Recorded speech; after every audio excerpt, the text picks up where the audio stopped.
శ్రీ గురుభ్యో నమః. శ్రీ మహాగణపతే నమః. కర్కాటక రాశికి వారికి రాబోతున్నటువంటి గురుమూఢమి ఎలాంటి ఫలితాలు ఇవ్వగలుగుతుందని చూద్దాం. గురుమూఢమి అంటే గురువు వచ్చేటప్పటికి గురుగ్రహం మనకు సూర్యుడితో కలవటం వల్ల దాని యొక్క ప్రభావం అనేది ఉంటుంది. ఎప్పుడైతే గురువు తనకున్నటువంటి సౌమ్యమైనటువంటి గుణాన్ని, సూర్యుడు అత్యధికమైనటువంటి శక్తి కలిగినటువంటి గ్రహం, రెండు కలయిక వల్ల వచ్చినప్పటికి గురువు దాని యొక్క ప్రభావం అనేది కోల్పోవడం జరుగుతూ ఉంటుంది. కొన్ని రోజుల పాటు అది మనకు వచ్చేటప్పటికి 11 జూన్ నుండి స్టార్ట్ అవుతుంది. 11 జూన్ నుంచే స్టార్ట్ అయ్యి దాని తర్వాత ఇది ఇలాగే జరుగుతూ ఇది జూలై వరకు కూడా ఇది ఒక గురుమూఢమి అనేది ఉంటుంది అన్నమాట. అంటే శుక్రమూఢమితో పాటు గురుమూఢమి అనేది కూడా ఉంటుంది. మనకు 12వ తారీఖు జూలై వరకు కూడా దీని యొక్క ప్రభావం అనేది. అదేవిధంగా వచ్చేటప్పటికి గురుగ్రహ సంచారం అనేది గురువుతో పాటు ఒకటే రాశిలో ఉంటాడు. అంటే 14వ తారీఖు నుండి జూన్లో ఇది స్టార్ట్ అవుతుంది. ఒక నెల రోజుల పాటు దీని యొక్క ప్రభావం అనేది కర్కాటక రాశి వారి మీద ఏ విధంగా ఉండబోతుంది అనేది చూద్దాం.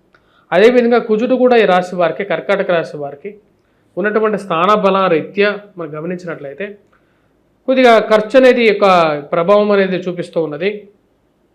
ఇరుగు పొరుగు సఖ్యత విషయంలో కర్కాటక రాశి వారికి వచ్చేటప్పటికి వారికి ఉండేటువంటి స్వభావరీత్యా ఉండేటువంటి గుణం, అందరినీ కలుపుకోబోయేటువంటి మనస్తత్వం ఏదైతే ఉందో ఆ యొక్క మనస్తత్వం అనేది తద్వారా వచ్చినప్పటికీ దాని ప్రభావం అనేది కొంచెం ఎక్కువగా ఉంటుంది. అందరినీ నమ్మి అందరినీ కలుపుకోబోవటం వల్ల దాని ప్రభావం అనేది వారి మనసులో వారు మీ మీద మీరు ఎంత సహాయం చేసినప్పటికీ కూడా అటువంటి సహాయం అన్నీ పొందిన తర్వాత కూడా వారు మీ మీద మీ గురించి, మీ కుటుంబం గురించి బ్యాడ్ ప్రాపగాండా చేయటం, ఉన్నవి లేనివి 10 మందికి చెప్పటం, మీకు రావాల్సినటువంటి అవకాశాలని కోల్పోయే విధంగా చేసేటువంటి వారు ఎక్కువ అవుతారు. ఎందుకంటే కలియుగంలోనే వచ్చేటప్పటికి ఇటువంటి మనస్తత్వం కలిగినటువంటి వారు ఎక్కువగా ఉంటారు. కుజుడి యొక్క ప్రభావం అనేది ఉంటుంది.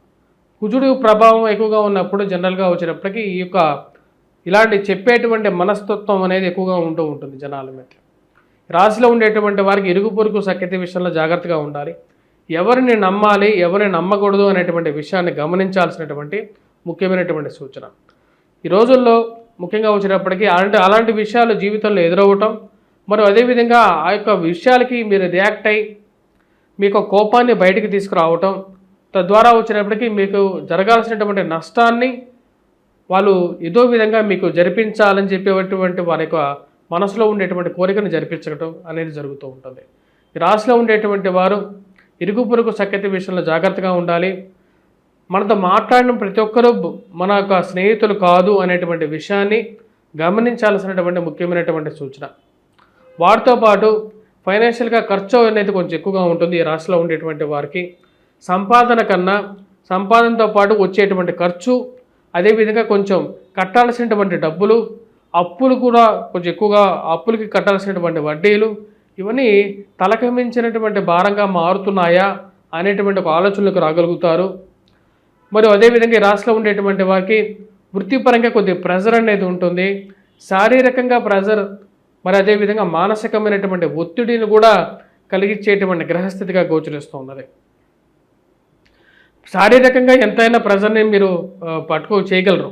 కాకపోతే మానసికంగా ఒత్తిడి పట్టేటువంటి మనుషుల్ని ఏ విధంగా కట్టడి చేయాలి అనేటువంటి ఒక ఆలోచనలకు రాగలుగుతారు. వైవాహిక జీవితంలో జీవిత భాగస్వామితో సత్సంబంధాలు మెరుగుపరుచుకోవాలి అనేటువంటి ఒక ఆలోచనలకు రాగలుగుతారు. ఏది ఏమైనప్పటికీ కూడా కొన్ని విషయాలకి సామరస్యపూర్వకంగా జాగ్రత్తగా మాట్లాడితే కొన్ని సమస్యలకి పరిష్కారం దొరుకుతుంది అనేటువంటి ఒక ఆలోచనలకు రాగలుగుతారు. ఇరుగు పొరుగు సఖ్యత విషయంలోనూ, మాట్లాడే ప్రతి విషయంలోనూ, వైవాహిక జీవితంలోనూ మూడో వ్యక్తి